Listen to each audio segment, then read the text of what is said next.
موم please میرا دماغ مت خراب کریں. لندن سے بزنس کی ڈگری لینے کے بعد بھی آپ میری شادی اس گاؤں کی گوار اور ان پڑھ لڑکی سے کروا رہی ہیں.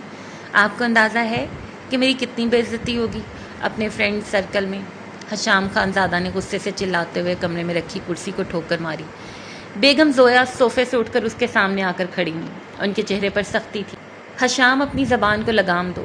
وہ میری یتیم بھانجی حیا ہے، کوئی غیر نہیں، اور میری زندگی کا آخری فیصلہ بھی یہی ہے. تو آپ کا فیصلہ غلط ہے موم. میں حشام خان زادہ ہوں، لاہور کا ٹاپ بزنس مین. میں کسی ایسی لڑکی کو اپنی بیوی کے روپ میں قبول نہیں کر سکتا جسے ڈھنگ سے انگلش بولنی تو دور، سوسائٹی میں اٹھنا بیٹھنا بھی نہ آتا ہو.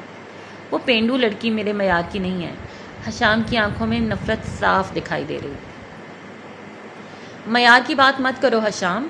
اگر آج تمہارے باپ کا یہ بزنس اور یہ نام ہے تو اس میں حیا کے باپ کا خون پسینہ شامل. حیا سادگی پسند ضرور ہے لیکن اس کا دل صاف ہے. تمہیں ہر حال میں یہ شادی کرنی ہوگی ورنہ تم میرا مرا ہوا منہ دیکھو گے. بیگم زویا نے اپنا آخری اور سب سے بھاری ہتھیار استعمال کیا. حشام نے جھٹکے سے اپنی ماں کو دیکھا. اس کا چہرہ غصے سے سرخ ہو رہا تھا مگر ماں کی قسم کے آگے وہ بے بس ہو. آپ میرے ساتھ زبردستی کر رہی ہیں موم. آپ مجھے ایک ایسی دلدل میں دھکیل رہی ہیں جہاں سے میں کبھی خوش نہیں نکل پاؤں گا.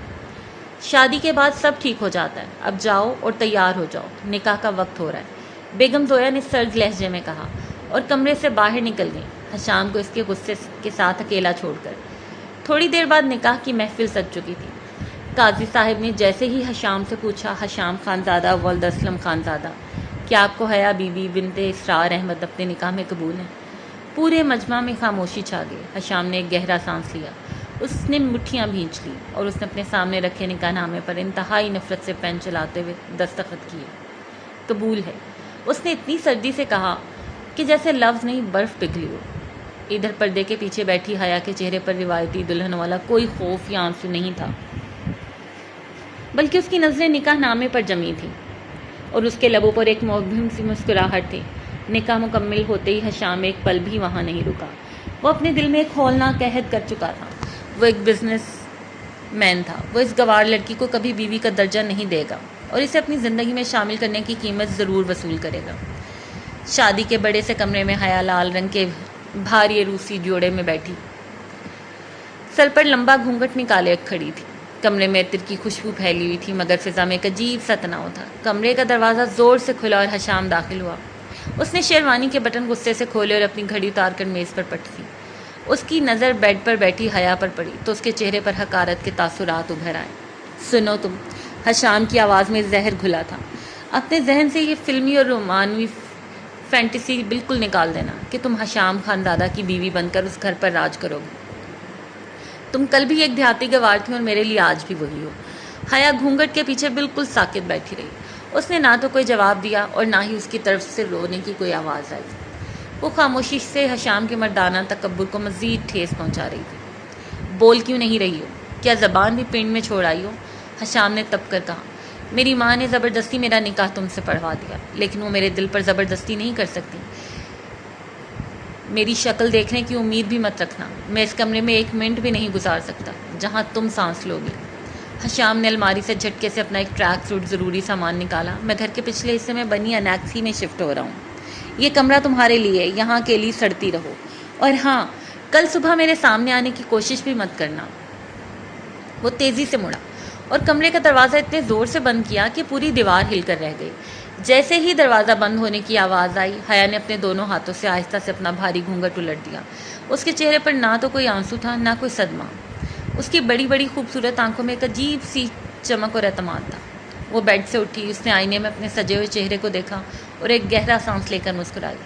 وقت سب بدل دیتا ہے خانزادہ صاحب. ابھی آپ کو میری حقیقت کا اندازہ ہی نہیں. آپ کا یہ غرور اور یہ تکبر بہت جلد اس مٹی میں ملے گا جسے آپ دیہاتی کہتے ہیں. اس نے بیڈ کی سائڈ ٹیبل پر رکھا اپنا فون اٹھایا جو اب تک سائلنٹ پر تھا. اس نے واٹس ایپ کھولا اور ایک نمبر پر میسج ٹائپ کیا. کام ہو گیا چاچو، نکاح ہو چکا ہے. میں کل صبح سے ہاسپٹل میں اپنی ڈیوٹی جوائن کر رہی ہوں. دوسری طرف سے فوراً جواب آیا. بہت اچھے ڈاکٹر. حیا اپنا خیال رکھنا. حیا نے فون بند کر دیا اور ایک پراسرار مسکراہٹ کے ساتھ سونے کے لیے لیٹ گئی جبکہ انیکسی میں بیٹھا حشام غصے اور نفرت کی آگ میں جل رہا تھا. اگلے 2 دن حشام نے حیا کو اپنی شکل تک نہ دکھائی. وہ صبح سورج نکلنے سے پہلے ہی گھر سے نکل جاتا اور رات گئے تب لوٹتا جب سب سو چکے ہوتے. اسے پورا یقین تھا کہ وہ دیہاتی لڑکی کمرے میں بیٹھی رو رہی ہوگی. تیسری صبح جب حشام لاؤنج سے گزر رہا تھا تو بیگم زویا نے اسے کڑی نظروں سے گھورا۔ حشام رک جاؤ، مجھے تم سے بات کرنی ہے۔ حشام نے ہاتھ میں پکڑی گاڑی کی چابی گھمائی۔ موم، میں آفس کے لیے لیٹ ہو رہا ہوں، کوئی ضروری بات ہے تو شام میں کریں گے۔ ضروری بات ابھی ہوگی۔ بیگم زویا کا لہجہ سخت تھا۔ تم شادی کی پہلی ہی رات سے انیکسی میں کیوں سو رہے ہو؟ اور حیا کے ساتھ یہ کیسا سلوک ہے؟ وہ تمہاری بیوی ہے، کوئی نوکرانی نہیں ہے جو اکیلی کمرے میں بند رہے۔ میں نے پہلے ہی کہا تھا موم، میں اس زبردستی کے رشتے کو نہیں مانتا۔ وہ اپنی زندگی جینے کے لیے آزاد ہے اور میں اپنی، حشام نے بے نیازی سے کہا۔ اسی وقت حیا کچن سے باہر نکلی۔ اس نے بالکل سادہ سا سوٹ پہن رکھا تھا اور سر پر دوپٹہ اوڑھ رکھا تھا، لیکن اس کے چہرے پر ایک عجیب سا پروقار سکون تھا۔ مامی، میرا مطلب ہے امی، آپ پریشان مت ہوں، حیا نے بیگم زویا کا ہاتھ تھامتے ہوئے نرمی سے کہا۔ پھر ایک نظر حشام کے سر چہرے پر ڈالی۔ خانزادہ صاحب لندن سے پڑھ کر آئے نا، دیہات کی مٹی قبول کرنے میں انہیں تھوڑا وقت لگے گا، آپ بس دعا کریں۔ حشام نے حقارت سے حیا کو دیکھا۔ شکر ہے تمہیں اپنی اوقات کا اندازہ ہے۔ موم، اب میں چلتا ہوں۔ وہ تیز قدموں سے باہر نکل گیا۔ حیا نے حشام کو جاتے دیکھا، پھر گھڑی پر نظر دوڑائی۔ صبح کے 8 بج رہے تھے۔ اس کے چہرے سے وہ سادہ لوہی غائب ہو گئی اور ایک دم سنجیدگی آ گئی۔ امی، میں ذرا اپنے کمرے میں جا رہی ہوں، کچھ آرام کرنا ہے۔ بیگم زویا نے پیار سے اس کا سر چوما۔ جاؤ بیٹا، اپنا خیال رکھنا۔ لیکن حیا کمرے میں آرام کرنے نہیں گئی تھی۔ اس نے کمرے کو دروازہ اندر سے لاک کیا، الماری کے خفیہ خانے سے اپنا ایک ماڈرن ہینڈ بیگ نکالا اور پچھلی کھڑکی کے راستے جو باغ کی طرف کھلتی ہے گھر سے باہر نکل گئی۔ وہ دن بھر کہاں غائب رہتی تھی، گھر میں کسی کو کانوں کان خبر نہیں تھی۔ اسی رات حشام اپنی تیز رفتار کار میں گھر لوٹ رہا تھا۔ رات کے 12 بج رہے تھے اور سڑک سنسان تھی۔ وہ دل ہی دل میں حیا کی اس پراسرار خاموشی اور ماں کے رویے پر کڑھ رہا تھا۔ اچانک سامنے سے آتی ہوئی ایک تیز رفتار گاڑی نے اپنی ہیڈ لائٹس فل کر دیں۔ حشام کی آنکھیں چندھیا گئیں۔ اس نے بریک لگانے کی کوشش کی لیکن بہت دیر ہو چکی تھی۔ ایک زوردار دھماکہ ہوا۔ حشام کی گاڑی سڑک کنارے لیمپ پوسٹ سے جا ٹکرائی اور اس کی آنکھوں کے سامنے اندھیرا چھا گیا۔ ڈاکٹر، پلیز میرے بیٹے کو بچا لیں، اسے بہت سیریس چوٹیں آئی ہیں۔ بیگم زویا ہاسپٹل کی راہداری میں روتی نرس کے پیچھے بھاگ رہی تھی۔ لاہور کے سب سے بڑے پرائیویٹ ہاسپٹل کے ایمرجنسی وارڈ میں حشام اسٹریچر پر لیٹا تھا۔ اس کے سر اور دائیں ہاتھ پر خون آلود پٹیاں بندھی تھیں۔ اسے ہلکا ہلکا ہوش آ رہا تھا، لیکن پورے جسم میں اٹھنے والا شدید درد اسے دوبارہ بے ہوشی کی طرف دھکیل رہا تھا۔ محترمہ، آپ پلیز باہر ویٹ کریں، ڈاکٹر حیا بس پہنچنے والی ہیں۔ وہ اس کیس کی ہیڈ سرجن ہے، وہ سی ٹی اسکین دیکھ کر آگے کا پروسیجر بتائیں گی۔ نرس نے بیگم زویا کو روکا۔ نیم بے ہوشی کی حالت میں لیٹے حشام کے کانوں میں جیسے ہی لفظ حیا پڑا، اس کے دماغ میں جھٹکا لگا۔ اس نے کراہتے ہوئے نرس کی آستین پکڑی۔ حیا کون سی حیا؟ نرس نے نرمی سے اس کا ہاتھ ہٹایا۔ سر، آپ پلیز پرسکون رہیں، ڈاکٹر حیا ہمارے ہاسپٹل کی سب سے قابل اور سینئر سرجن ہیں، وہ آپ کا کیس ہینڈل کر رہی ہیں۔ حشام نے دل میں سوچا، میں بھی کتنا پاگل ہوں، حیا تو ایک عام سا نام ہے، میری وہ ان پڑھ گوار بیوی تو گاؤں میں بیٹھ کر رو رہی ہوگی، وہ یہاں لاہور کے اتنے بڑے ہاسپٹل میں کیسے ہو سکتی ہے؟ جلدی بلاؤ، بہت درد ہو رہا ہے۔ وہ درد سے تڑپ اٹھا۔ اسی لمحے کمرے کا بھاری شیشے کا دروازہ کھلا۔ ہائی ہیلز کی ٹک ٹک کرتی ہوئی ایک لڑکی انتہائی خود اعتمادی سے اندر داخل ہوئی۔ اس نے سفید ڈاکٹر کوٹ پہن رکھا تھا، گلے میں اسٹیتھوسکوپ لٹک رہا تھا اور اس کے بال ایک سلیقے سے بنے ہوئے تھے۔ اس کا پورا چہرہ پروفیشنلزم اور حسن کا شاہکار تھا۔ حشام نے مڑ کر دیکھنے کی کوشش کی اور جیسے ہی اس کی نظر اس خاتون ڈاکٹر پر پڑی، وہ اپنے جسم کا سارا درد بھول گیا۔ اس کی آنکھیں حیرت سے پھیل گئیں اور حلق میں جیسے تھوک خشک ہو گیا۔ وہ کوئی اور نہیں، اس کی وہی دیہاتی جاہل اور گوار بیوی حیا تھی، جو اس وقت ایک جابر اور روبدار ڈاکٹر کے روپ میں اس کے سامنے کھڑی تھی۔ حیا نے حشام کے چہرے پر پھیلا ہوا صدمہ دیکھا، لیکن اس کے اپنے چہرے پر کوئی گھبراہٹ نہیں۔ اس نے فائل کھولی اور انتہائی سرد اور پیشہ ورانہ لہجے میں نرس سے کہا، مریض کا بلڈ پریشر چیک کریں اور انہیں فوراً پین کلر کا انجیکشن دیں۔ حشام بس اسے دیکھتا رہ گیا۔ اسے سمجھ ہی نہیں آ رہا تھا کہ یہ کوئی خواب ہے یا اس تکبر کا زوال۔ حیا نے بغیر کسی ہچکچاہٹ کے حشام کے قریب آ کر اس کی پلس چیک کی اور نرس کو ہدایت دینے لگی۔ اس کا یہ رویہ حشام کو اندر ہی اندر کاٹ رہا تھا کہ وہ اتنی نارمل کیسے رہ سکتی ہے۔ اپنی خفت مٹانے اور ماحول پر دوبارہ اپنا کنٹرول پانے کے لیے حشام نے اپنے چہرے پر ایک مصنوعی شوق مسکراہٹ سجائی۔ ڈاکٹر، میری خوبصورت ڈاکٹر، حشام نے پٹیوں میں جکڑے ہونے کے باوجود اپنی مردانہ شوخی واپس لاتے ہوئے نیموا آنکھوں سے اسے دیکھا، مجھے جلدی ٹھیک کر دیں کیونکہ آج میری سہاگ رات ہے، میری ان پڑھ بیوی میرا گھر پر انتظار کر رہی ہوگی۔ حیا نے پلس چیک کرنا بند کیا۔ اس کے چہرے پر کوئی مسکراہٹ نہیں آئی بلکہ وہ اور زیادہ سرد ہو گئی۔ اس نے جھک کر حشام کی آنکھوں میں دیکھا، مسٹر حشام خانزادہ، اپنی زبان اور بلڈ پریشر دونوں کو کنٹرول میں رکھیں، آپ کی ہڈیوں کا جو حال ہوا ہے نا، اگلے 3 مہینے تک آپ سہاگ رات تو کیا سیدھے کھڑے بھی نہیں ہو سکتے۔ حشام کی مسکراہٹ ایک پل میں غائب ہو گئی۔ تم یہاں کیا کر رہی ہو حیا؟ یہ کیا ڈرامہ ہے؟ اس نے دھیمی مگر غصیلی آواز میں پوچھا۔ یہ ہاسپٹل ہے مسٹر حشام، میں یہاں کی ہیڈ سرجن ہوں، کوئی ڈرامہ نہیں ہو رہا یہاں، صرف علاج ہوتا ہے۔ حیا نے بے نیازی سے اپنی فائل بند کی۔ تم نے مجھ سے جھوٹ بولا، میری ماں نے مجھ سے جھوٹ بولا، تم ایک ان پڑھ دیہاتی لڑکی ہو۔ حشام نے غصے سے اٹھنے کی کوشش کی، لیکن ٹانگ کی شدید درجوں سے دوبارہ بیڈ پر گرا دیا۔ حیا راؤنڈ مکمل کر کے مڑنے لگی، لیکن جاتے جاتے وہ دوبارہ اس کے قریب آئی اور اس کے کان کے پاس جھک کر انتہائی دھیمی مگر کاٹدار آواز میں بولی، اور ہاں، اپنی اس گوار بیوی کی فکر چھوڑ دیں، وہ اپنے علاج خود کرنا اچھی طرح جانتی ہے، آپ بس اپنی ان ہڈیوں کو جوڑنے کی فکر کریں۔ ہائی ہیلز کی ٹک ٹک کرتی حیا کمرے سے باہر نکل گئی اور حشام غصے اور بے بسی سے بیڈ پر ہاتھ پٹک کر رہ گئے۔ موم، آپ نے مجھے کیوں نہیں بتایا؟ کیا حیا ایک ڈاکٹر ہے؟ آپ نے مجھ سے اتنا بڑا سچ کیوں چھپایا؟ حشام نے ہاسپٹل کے کمرے میں داخل ہوتی بیگم زویا کو دیکھتے ہی غصے سے سوال کیا۔ کیا؟ وہ بالکل ہوش میں تھا۔ بیگم زویا صوفے پر بیٹھتے ہوئے ایک گہرا سانس لیا۔ ان کی آنکھوں میں اپنے بیٹے کے لیے کوئی ہمدردی نہیں تھی، صرف غصہ تھا، کیونکہ تمہارا دماغ لندن کی بزنس ڈگری کے زوم میں خراب ہو چکا تھا۔ حشام، تمہیں انسان کی قدر نہیں تھی، اس کے اسٹیٹس کی قدر تھی۔ لیکن موم، میری بات سنو، بیگم زویا نے اسے بیچ میں ٹوکا۔ حیا نے لندن اور لاہور کے ٹاپ میڈیکل کالج سے اسکالرشپ پر تعلیم حاصل کی ہے، وہ گولڈ میڈلسٹ ہے۔ وہ صرف میرے کہنے پر گاؤں گئی تھی تاکہ اپنے بیمار دادا کی دیکھ بھال کر سکے، اور جب اسے تمہارے اس تکبر اور ایٹیٹیوڈ کا پتہ چلا تو اس نے خود مجھ سے کہا تھا کہ وہ تمہارے سامنے اپنی ڈگریوں کا ڈھنڈورا نہیں پیٹے گی، وہ دیکھنا چاہتی ہے کہ تم ایک انسان کو اس کی سادگی میں قبول کر سکتے ہو یا نہیں۔ اور تم فیل ہو گئے حشام، اور تم فیل ہو گئے۔ اس کا وہ سارا غرور، وہ بزنس ٹائکون ہونے کا زوم، حیا کی سیک حقیقت کے سامنے مٹی کا ڈھیر بن چکا تھا۔ اسے یاد آیا کیسے اس نے شادی کی رات اسے ان پڑھ جاہل کہا تھا اور انیکسی میں سونے چلا گیا تھا۔ مجھے نہیں پتا تھا موم۔ حشام کی آواز مدھم ہو گئی، اس کی آنکھوں میں شدید پچھتاوا اور شرمندگی اتر آئی۔ اب جان گئے ہو نا، تو اب بھگتو۔ وہ ایک آزاد اور خوددار لڑکی ہے، اسے تمہارے نام یا پیسوں کی ضرورت نہیں ہے۔ بیگم زویا یہ کہہ کر کمرے سے باہر نکل گئی۔ حشام اکیلا بیڈ پر لیٹا چھت کو گھورتا رہا، اس کا دل عجیب سی تڑپ اور پچھتاوے سے بھر گیا تھا۔ وہ حیا سے معافی مانگنے کا سوچ ہی رہا تھا کہ اچانک کمرے کے شیشے والے حصے سے اس کی نظر باہر راہداری پر پڑی۔ وہاں حیا کھڑی تھی اور اس کے ساتھ ایک ہینڈسم لمبا میل ڈاکٹر زویر موجود تھا۔ زویر حیا کو دیکھ کر مسکرا رہا تھا اور حیا بھی اس کی کسی بات پر کھلکھلا کر ہنس رہی تھی۔ ان دونوں کو اس طرح ہنستے ہوئے دیکھ کر حشام کے سینے میں ایک دم حسد کی شدید آگ بھڑک اٹھی۔ اس نے اپنی مٹھیاں اس زور سے بھینچی کہ اس کے بازو پر بندھی پٹی سے خون دوبارہ رسنے لگا۔ ہاسپٹل سے ڈسچارج ہو کر حشام گھر تو آ گیا، لیکن اب وہ انیکسی میں نہیں بلکہ اپنے اسی کمرے کے بیڈ پر تھا جہاں اس نے حیا کی توہین کی تھی۔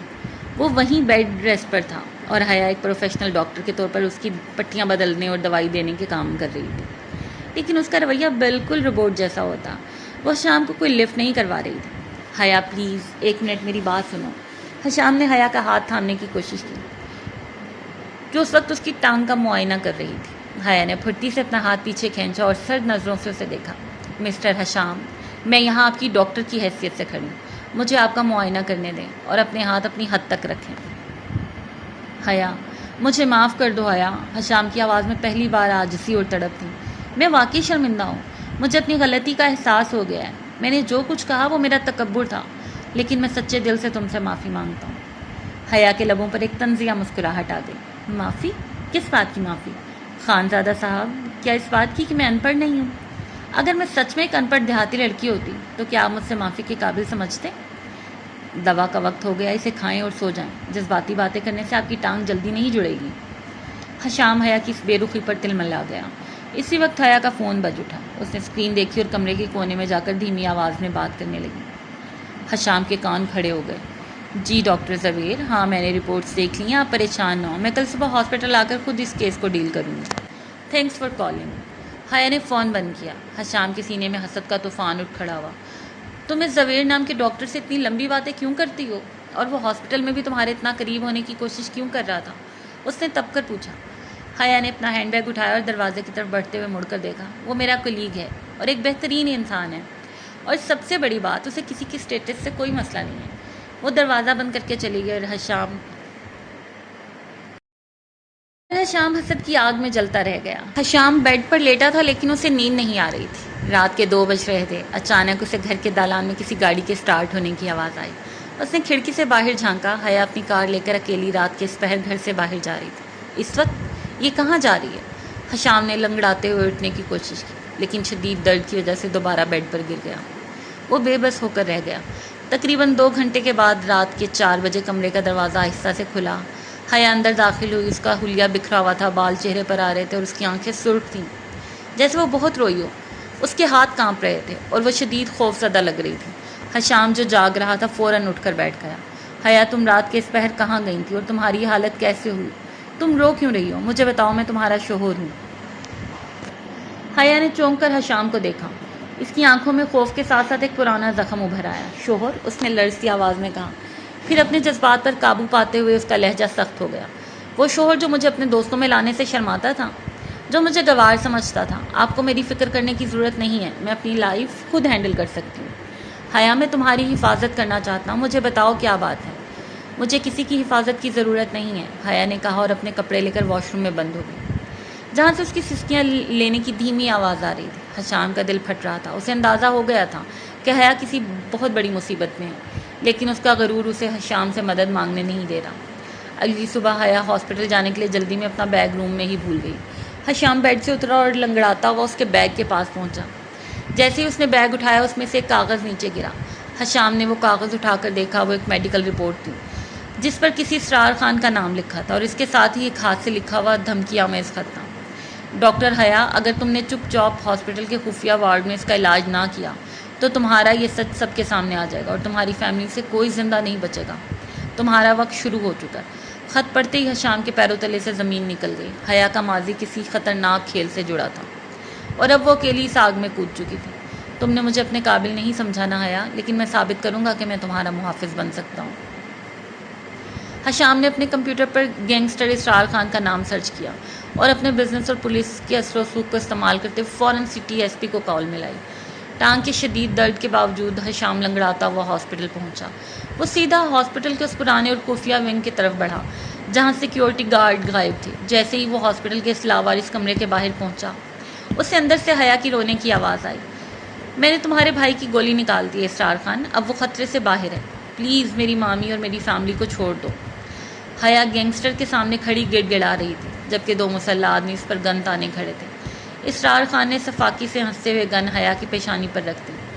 ڈاکٹر لڑکی، تم بہت زیادہ جانتی ہو اور ہمارے اصول کے مطابق رازداروں کو زندہ نہیں چھوڑا جاتا۔ خبردار جو میری بیوی کو ہاتھ بھی لگایا۔ حشام نے پوری طاقت سے دروازے کو ٹھوکر ماری اور کمرے میں داخل ہو گیا۔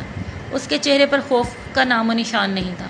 حیا نے شاکڈ ہو کر اسے دیکھا۔ حشام، آپ یہاں کیوں آئے ہیں؟ آپ کی ٹانگ ٹھیک نہیں ہے، چلے جائیں یہاں سے۔ میں اپنی جان کے بغیر کہیں نہیں جا رہا حیا۔ حشام نے اسرار خان کی آنکھوں میں آنکھیں ڈالی۔ اسرار خان، گن نیچے کرو، پورا ہاسپٹل پولیس نے گھیر لیا ہے۔ اگر تم نے ایک گولی بھی چلائی تو تم یہاں سے لاش بن کر نکلو گے۔ اوہ، تو یہ تمہارا شوہر ہے، چلو دونوں ساتھ ہی مرو۔ اسرار خان نے غصے میں ٹریگر دبا دیا۔ حشام، حیا زور سے چلائی۔ حشام نے پھرتی سے آگے بڑھ کر حیا کو اپنے پیچھے چھپایا۔ گولی حشام کے دائیں بازو کو چھوتی ہوئی گزر گئی۔ اسی لمحے پولیس نے دروازہ توڑ کر گینگسٹر پر دھاوا بول دیا اور انہیں دبوچ لیا۔ حشام زخم کی تاب نہ لاتے ہوئے نیچے گرا اور حیا نے روتے ہوئے اسے اپنے گلے سے لگا لیا۔ حشام، آنکھیں کھولیں، پلیز مجھے چھوڑ کر مت جائیں۔ حشام کا زخم زیادہ گہرا نہیں تھا۔ پٹی ہونے کے بعد اسے واپس گھر لے آیا گیا۔ حیا کا دل اب پوری طرح پگھل چکا تھا۔ حشام نے اس کی جان بچانے کے لیے اپنی زندگی تک داؤ پر لگا دی تھی۔ اس سے بڑا محبت کا وہ کیا ثبوت دیتا؟ شام کے وقت حشام اپنے اسی سجے ہوئے کمرے کے بیڈ پر لیٹا تھا جہاں شادی کی پہلی رات اس نے حیا کو چھوڑا تھا۔ کمرے میں اب نفرت کی جگہ محبت کی مہک تھی۔ حیا ہاتھ میں دوائی اور پٹی کا سامان لیے کمرے میں داخل ہوئی۔ اس کا چہرہ پرسکون اور آنکھوں میں محبت تھی۔ آپ واقعی پاگل ہیں حشام خان دادا، حیا نے بیڈ کے کنارے بیٹھ کر نرمی سے اس کے بازو کی پٹی بدلتے ہوئے کہا۔ اس کی آنکھوں میں ہلکے سے آنسو چمک رہے تھے۔ اگر اس گینگسٹر کی گولی ذرا سی دائیں لگ جاتی تو آپ کو اندازہ ہے کس کرب سے گزر رہی ہوتی میں۔ حشام نے اپنے بائیں ہاتھ سے حیا کا ہاتھ تھام لیا اور اس کی آنکھوں میں گہرائی سے دیکھا۔ تمہیں پتہ ہے حیا، لندن کی بزنس ڈگری پانے کے بعد بھی میں نے زندگی کا سب سے بڑا سودا ہار دیا، تمہیں کھو کر۔ میں اپنے تکبر میں اندھا ہو گیا تھا، لیکن تم نے مجھے جینا سکھایا۔ میں اپنی اس ڈاکٹر بیوی کے سامنے آفیشیلی ہار مانتا ہوں۔ حیا نے شرماتے ہوئے اپنی نظریں جھکا لی۔ آپ بہت شوق ہو گئے خانزادہ صاحب، مریضوں کو اتنی باتیں کرنا نہیں چاہیے۔ حشام کے لبوں پر ایک دلکش شوق مسکراہٹ ابھری اس نے حیا کا ہاتھ تھوڑا اور قریب کھینچا۔ مریض تو میں تمہاری محبت کا ہوں ڈاکٹر صاحبہ، ویسے اب تو گینگسٹرز بھی جیل جا چکے ہیں، میری ٹانگ کا درد بھی کم ہے اور بازو بھی ٹھیک ہے۔ تو آپ بتاؤ ہماری سہاگ رات کا کیا ہوا جو ادھوری رہ گئی تھی؟ حیا کا پورا چہرہ سرخ ہو گیا۔ اس نے مسکراتے ہوئے حشام کے سینے پر ہلکی سی چپت لگائی۔ آپ باز نہیں آئیں گے؟ اپنی ڈاکٹر بیوی سے کبھی نہیں۔ حشام نے محبت اور گمجوشی سے حیا کو اپنے گلے سے لگایا۔ باہر لاؤنج میں کھڑی بیگم سویا نے جب کمرے سے دونوں کے ہنسنے کی آواز سنی تو انہوں نے آسمان کی طرف ہاتھ اٹھا کر شکر ادا کیا۔ حشام کا غرور ٹوٹ چکا تھا اور اسے دنیا کی سب سے بہترین لائف پارٹنر مل چکی تھی۔ کہانی اپنی خوبصورت اور رومانوی انجام کو پہنچ چکی ہے۔